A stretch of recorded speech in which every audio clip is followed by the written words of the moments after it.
So ಮೇಷರಾಶಿಯವರಿಗೆ ಇವತ್ತಿನ ದಿವಸ 11ನೇ ಮನೆಯಲ್ಲಿ ಪೂರ್ವಭಾದ್ರಾ ನಕ್ಷತ್ರದಲ್ಲಿ ಚಂದ್ರನ ಸಂಚಾರ ಆಗ್ತಾ ಇರತಕ್ಕಂಥದ್ದು. ಸಾಕಷ್ಟು ಅನುಕೂಲಗಳಾಗುತ್ತೆ ಇವತ್ತು ನಿಮಗೆ.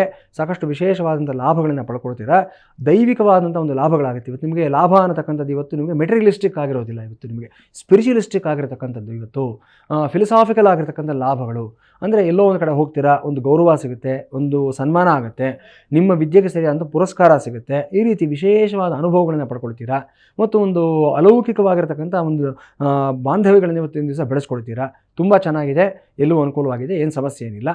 ಪಂಚಮದಲ್ಲಿರತಕ್ಕಂಥ ಕುಜ ಮತ್ತು ಕೇತುವಿನ ಬಗ್ಗೆ ಮಾತ್ರ ಸ್ವಲ್ಪ ಜಾಗ್ರತೆ ಇರಬೇಕಾಗುತ್ತೆ. ಇವತ್ತು ನಿಮ್ಮ ಮಕ್ಕಳ ಬಗ್ಗೆ ಸ್ವಲ್ಪ ಅವ್ರ ಓಡಾಟ, ಅವರ ಒಂದು ವ್ಯವಹಾರಗಳು, ಅವರ ಆ್ಯಕ್ಟಿವಿಟೀಸ್ ಬಗ್ಗೆ ಗಮನ ಇಟ್ಕೋಬೇಕಾಗತ್ತೆ. ಅದರಲ್ಲೂ ಸಹ 16ರಿಂದ 24ನೇ ವಯಸ್ಸಿನೊಳಗಿರತಕ್ಕಂಥ ಮಕ್ಕಳು ಯಾರಿಗಾದ್ರೂ ಮನೇಲಿದ್ದಾದ ಪಕ್ಷದಲ್ಲಿ ಅವ್ರ ಬಗ್ಗೆ ಜಾಗ್ರತೆಯಿಂದ ಇರಿ. ಅವರ ಆ್ಯಕ್ಟಿವಿಟೀಸು 2 ದಿವಸದಿಂದ ಬದಲಾವಣೆ ಆಗಿರತಕ್ಕಂಥ ಅವರ ಒಂದು ಬಿಹೇವಿಯರು, ಇದ್ರ ಬಗ್ಗೆ ಗಮನ ಇಟ್ಕೋಬೇಕು.